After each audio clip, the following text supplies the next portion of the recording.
জন্য একই ছিল।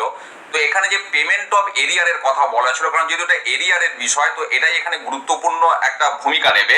তো এখানে পরিষ্কার বলা হচ্ছে, no arrears of pay to which a government employee may be entitled in respect of the period from 1st day of January 2006 থেকে 31শে মার্চ 2008, অর্থাৎ রোপা 2009 1/1/6 থেকে কার্যকাল শুরু করেছিল, কিন্তু 31শে মার্চ 2008 পর্যন্ত কোনো এরিয়ার দেওয়া হয়নি।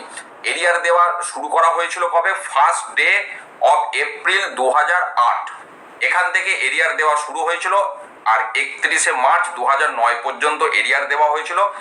1/4/2009 থেকে অ্যাকচুয়াল ইফেক্ট দেওয়া হয়েছিল রোপা 2009। তার মানে এরিয়ারটা দেওয়া যেটা শুরু হয়েছিল 1 এপ্রিল 2008, তার মানে এই 1 এপ্রিল 2008 থেকেই কিন্তু বকেয়া ডি এর পরিমাণ শুরু হবে, এমনটাই কিন্তু এখান থেকে বোঝা যাচ্ছে। তার কারণ তার আগের জায়গাটার জন্য এরিয়ার দেবে না, সেটা রোপাতে পরিষ্কার বলা ছিল। এবং বিভিন্ন সংগঠন